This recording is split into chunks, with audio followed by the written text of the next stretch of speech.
السلام علیکم دوستو، آج ہم جس موضوع پر بات کرنے جا رہے ہیں وہ صرف ایک عدالتی فیصلہ نہیں بلکہ پاکستان کی سیاست، جمہوریت، ادارہ جازی توازن اور عوامی شعور کا ایک سنجیدہ امتحان ہے۔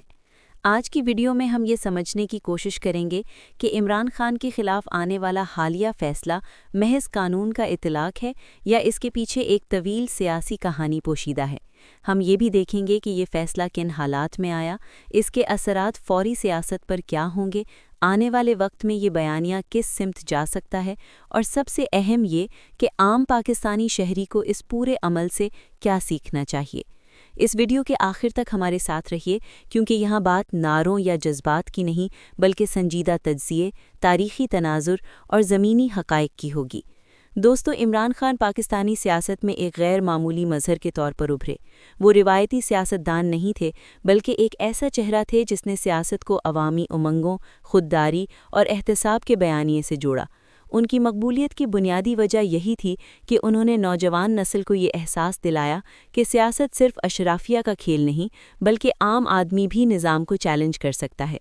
جب ایسی کسی رہنما کے خلاف کوئی بڑا فیصلہ آتا ہے تو اس کا اثر صرف ایک پارٹی یا ایک فرد تک محدود نہیں رہتا بلکہ پورا سیاسی نظام اس کی لپیٹ میں آ جاتا ہے۔ حالیہ فیصلے کے بعد پاکستان میں دو واضح بیانیے سامنے آئے ہیں۔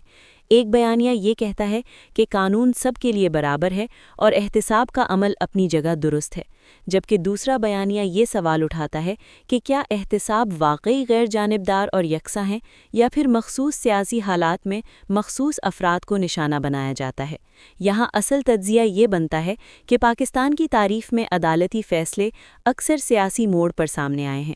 ماضی میں بھی مقبول لیڈرشپ کو کبھی عدالت، کبھی ریفرنس اور کبھی نااہلی کے ذریعے سیاست سے باہر کرنے کی کوشش کی گئی، لیکن یہ بھی تاریخ کا حصہ ہے کہ عوامی حمایت رکھنے والی قیادت کو مکمل طور پر ختم کرنا کبھی آسان نہیں رہا۔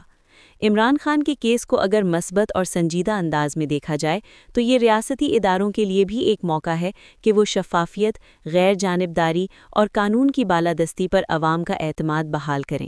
اگر عمران خان کے خلاف الزامات میں وزن ہے تو قانون کے مطابق مکمل اور شفاف عمل سامنے آنا چاہیے، اور اگر کوئی سقم ہے تو اسی نظام کے اندر اس کی اصلاح ہونی چاہیے۔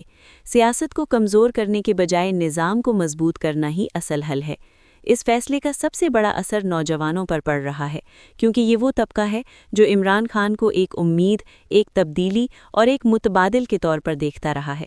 اگر نوجوانوں کو یہ احساس ہو جائے کہ ان کی آواز، ان کا ووٹ اور ان کی رائے غیر مؤثر ہے تو یہ جمہوریت کے لیے خطرناک ہو سکتا ہے۔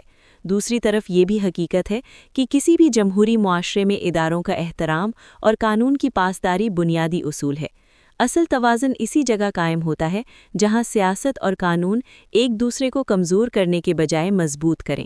عمران خان کی سیاست کا مثبت پہلو یہ ہے کہ انہوں نے عوام میں سوال کرنے کی جرأت پیدا کی، ریاستی معاملات پر بحث کو عام کیا اور سیاسی شعور کو نئی سمت دی۔ آج چاہے وہ اقتدار میں نہ ہوں یا مشکلات کا سامنا کر رہے ہوں، ان کا سیاسی اثر ختم نہیں ہوا۔ اصل سوال اب عمران خان سے زیادہ پاکستان کے سیاسی نظام سے متعلق ہے کہ آیا یہ نظام اختلاف کو برداشت کرنے، تنقید سننے اور شفافیت کے ساتھ آگے بڑھنے کی صلاحیت رکھتا ہے یا نہیں۔ یہ ویڈیو کسی کو ہیرو بنانے یا کسی کو مجرم قرار دینے کے لیے نہیں بلکہ اس حقیقت کو سمجھنے کے لیے ہے کہ مضبوط قومیں افراد سے نہیں بلکہ مضبوط اصولوں سے بنتی ہیں۔ اگر پاکستان نے آگے بڑھنا ہے تو سیاست کو انتقام کے بجائے اصلاح اور اختلاف کو دشمنی کے بجائے مکالمے میں بدلنا ہوگا، کیونکہ آخر کار تاریخ فیصلے عدالتوں سے نہیں بلکہ قوموں کے اجتماعی شعور سے لکھتی ہے۔